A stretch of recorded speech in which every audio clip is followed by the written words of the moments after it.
এই যে দেখুন বন্ধুরা, চামচটা কিন্তু বসানোর আগেই একেবারে মিষ্টিটা কত সুন্দর কেটে যাচ্ছে। এই যে দেখুন, আর ভিতরটা দেখুন, শুধু একেবারে যেন রসে টইটুম্বুর। এই যে দেখুন। নমস্কার বন্ধুরা, অনুভা রান্নাঘরে সবাইকে স্বাগত জানাচ্ছি। বন্ধুরা, আজকে আমি আপনাদের তৈরি করে দেখাবো একদম মিষ্টির দোকানের মতো নরম তুলতুলে ছানা জিলাপি রেসিপি। তবে কোনো রকম ছানা ছাড়াই কিন্তু তৈরি করে দেখাবো। একদম সহজ উপায়ে দেখিয়ে দেব। যারা কোনোদিনও মিষ্টি বানাতে পারেন না, তারাও যদি আমার আজকের এই রেসিপিটি ফলো করেন, তারাও কিন্তু খুবই সহজে বানিয়ে ফেলতে পারবেন। আর সেই জন্য দেখুন বন্ধুরা, আমি এখানে একটি পাত্রের ভিতরে নিয়ে নিয়েছি 2 কাপ চিনি, আর তার মধ্যে দিয়ে দেবো 2.5 কাপ জল। এখানে কিন্তু বন্ধুরা শিরাটা কিন্তু খুব বেশি ঘন হবে না, এই শিরাটা কিন্তু একটু পাতলা ধরনের হবে। মোটামুটি চিনিটাকে ভালোভাবে গলিয়ে নেওয়ার পরে 1 থেকে 2 মিনিটের মতো একটু শিরাটাকে ফুটিয়ে নিলেই কিন্তু হয়ে যাবে। এই তো বন্ধুরা, চিনিটাকে ভালোভাবে গলিয়ে নেওয়ার পরে আমি শিরাটাকে 2 মিনিটের মতো ফুটিয়ে নিয়েছি।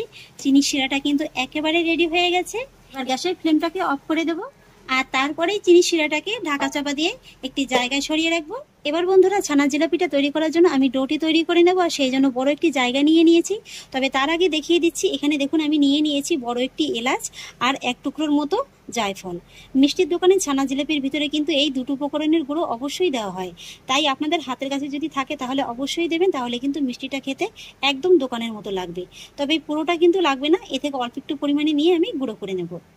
এবার ফাইনালি মিষ্টি তৈরির জন্য ডোটা রেডি করে নেবো, আর সেই জন্য নিয়ে নিয়েছি 1 কাপ গুঁড়ো দুধ। এখানে আপনারা যে কোনো ব্র্যান্ডের গুঁড়ো দুধটা ব্যবহার করতে পারেন। আর সেই সঙ্গে নিয়ে নিচ্ছি 1/2 কাপ ময়দা। আর এবার দেখুন, আমি আপনাদের দেখিয়ে দিচ্ছি আমি ঠিক কতটা পরিমাণে জায়ফল আর বড় এলাচ গুঁড়োটা নিয়ে নিয়েছি। এই যে 1 চামচের 1/2 চা চামচের মতো গুঁড়োটা নিলেই কিন্তু হয়ে যাবে। আর এবার দেখুন বন্ধুরা, আজকের এই মিষ্টিটা তৈরি করার জন্য এখানে আমি বেকিং সোডাটা ব্যবহার করব।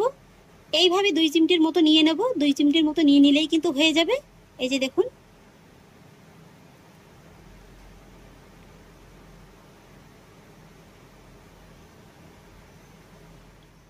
আর তারপর আমি এর ভিতরে অ্যাড করব 2 টেবিল চামচ ঘি। এখানে আপনারা সাদা তেলও ব্যবহার করতে পারেন।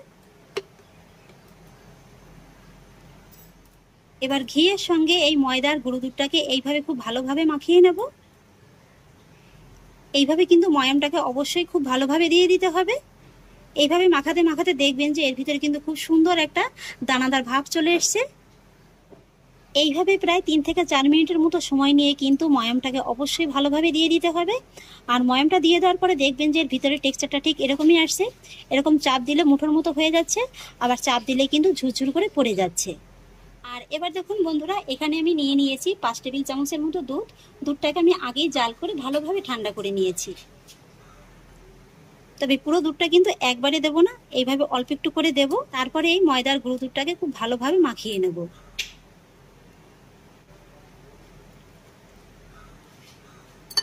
একবারে পুরো দুধটা দিয়ে যদি আপনারা মাখাতে যান, তাহলে কি হবে, মিশ্রণটি কিন্তু আবার প্রয়োজনের তুলনায় বেশি নরম হয়ে যেতে পারে। তাই এইভাবে কিন্তু অল্প অল্প করে দুধটা দিয়েই মিশ্রণটিকে তৈরি করে নিতে হবে।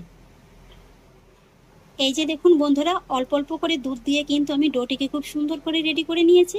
আর এই ডোটি কিন্তু এরকমই একটু নরম ধরনের হবে। এইভাবে দেখুন চিটচিটের মতো হাতে কিন্তু লেগে যাবে, এতে কিন্তু চিন্তার কোনো কারণ নেই, এটা কিন্তু পরে আবার ঠিক হয়ে যাবে। আর আপনাদের দেখিয়ে দিচ্ছি, এখানে দেখুন আমি 5 টেবিল চামচের মতো দুধটা নিয়েছিলাম, পুরো দুধটা কিন্তু লাগেনি, 1 টেবিল চামচের মতো দুধটা কিন্তু রয়ে গেছে। আর এবার আমি এই ডোটিকে এইভাবে ঢাকা চাপা দিয়ে 5 মিনিটের মতো রেস্টে রেখে দেবো। এই 5 মিনিটের ভিতরে কিন্তু ডোটি খুব সুন্দরভাবে সেট হয়ে যাবে। এবার আমি আপনাদের 5 মিনিট বাদে দেখিয়ে দিচ্ছি। এই যে দেখুন বন্ধুরা, ডোটি কিন্তু খুব সুন্দরভাবে সেট হয়ে গেছে, হাতে কিন্তু একদমই এই যে দেখুন বন্ধুরা, ডোটি কিন্তু খুব সুন্দরভাবে সেট হয়ে গেছে, হাতে কিন্তু একদমই লেগে যাচ্ছে না। আর এবার আমি ডো থেকে এইভাবে হাতে অল্প একটু করে নিয়ে নেব। তারপর হাতের সাহায্যে এইভাবে একটু চেপে মুঠোর মতো করে নেব। আর তারপরে দেখুন আমি একটা পিঁড়ি নিয়ে নিয়েছি। পিঁড়ির পরে এইভাবে রেখে এটাকে একটু এইভাবে লম্বা করে নেব। আপনারা চাইলে এই সময় হাতে সামান্য একটু ঘি মাখিয়েও নিতে পারেন। এই যে দেখুন বন্ধুরা, লেচিটাকে আমি খুব সুন্দর করে লম্বা করে নিয়েছি। এবার কিন্তু আমি ছানা জিলাপির শেপটা দিয়ে নেব। আপনাদের দেখিয়ে দিচ্ছি খুবই ভালোভাবে, এটা কিন্তু আলাদাভাবে বোঝানোর কিছুই নেই, শুধু দেখেই বুঝে নিতে হবে। এই যে দেখুন, একটা মাথা এইভাবে ধরে এইভাবে একটু মুড়ে দিতে হবে। তারপরে কিন্তু এই জয়েন্টটার সঙ্গে খুব ভালোভাবে একেবারে আটকে দিতে হবে। এই সময় আপনারা চাইলে একটু জল হাত করেও নিতে পারেন।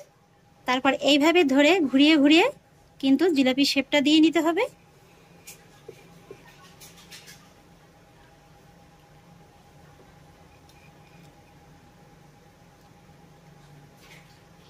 এই যে দেখুন তৈরি করা কতটা সহজ।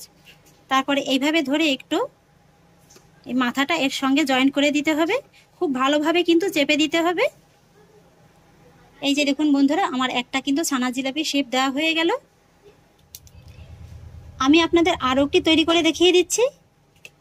শুধু একটু খেয়াল রাখবেন, এই যে ছানা জিলাপিটা তৈরি করার পরে এর গায়ে যেন কোনো রকমের কোনো ফাটল কিংবা ক্র্যাক না থাকে, তাহলে কিন্তু তেলে ভাজার সময় এগুলো ফেটে যাবে। যদি মনে করেন যে একটু জল হাত করে নেবেন, তাহলে এইভাবে একটু মাথার দিকে জলটা লাগিয়ে নেবেন। তারপরে কিন্তু এইভাবে খুব ভালোভাবে একেবারে জুড়ে দেবেন। তারপরে দেখুন এইভাবে তৈরি করা কতটা সহজ।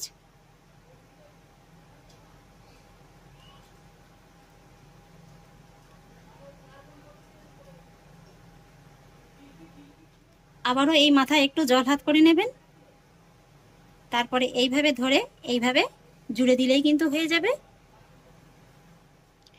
এই যে আরো একটি তৈরি করে নিলাম, আর এইভাবে সবকটি তৈরি করে নেব।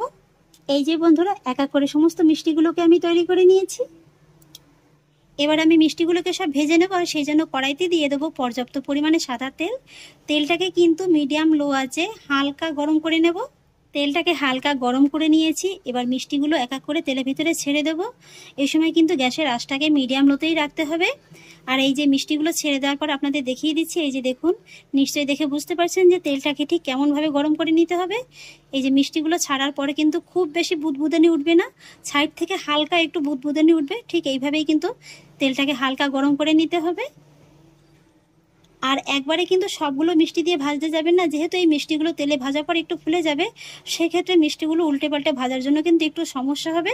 তাই এইভাবে কিন্তু অর্ধেক অর্ধেক করে নিয়েই মিষ্টিগুলো ভেজে নেবেন।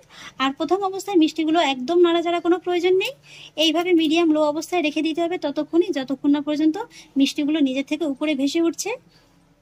এই যে দেখুন বন্ধুরা, মিষ্টিগুলো কিন্তু আস্তে আস্তে তেলের পরে ভেসে উঠতে শুরু করে দিয়েছে। মিষ্টিগুলো দেখবেন বন্ধুরা একেবারে ম্যাজিকের মতো ফুলে গেছে, আর তেলের পরে কিন্তু এইভাবে নিজের থেকেই একেবারে ভেসে উঠবে। আর এইভাবে যখন ভেসে উঠবে তখন কিন্তু মিষ্টিগুলোকে এইভাবে আলতো হাতে উল্টে দিতে হবে। আর তারপর গ্যাসের আঁচটাকে মিডিয়াম হাইতে রেখে মিষ্টিগুলোকে উল্টে পাল্টে গোল্ডেন ব্রাউন করে ভেজে নিতে হবে।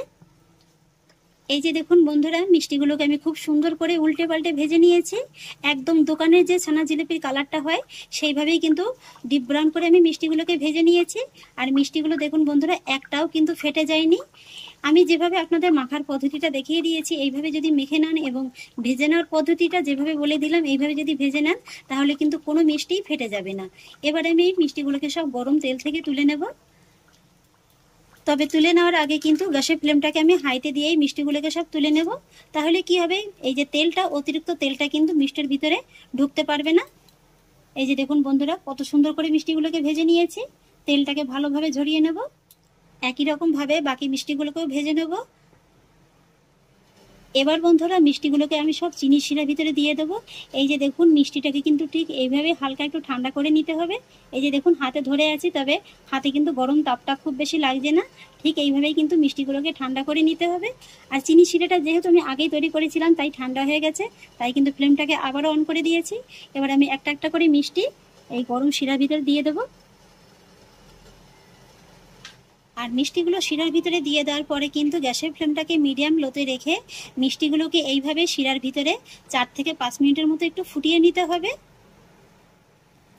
এবার আমি আপনাদের 5 মিনিট বাদে দেখিয়ে দিচ্ছি। এই যে দেখুন বন্ধুরা, মিষ্টিগুলো কিন্তু চিনির শিরার ভিতরে আমি ভালোভাবে ফুটিয়ে নিয়েছি। আর এর থেকে কিন্তু বেশি ফুটিয়ে নেওয়ার প্রয়োজন নেই। এবার গ্যাসের ফ্লেমটাকে অফ করে দিতে হবে।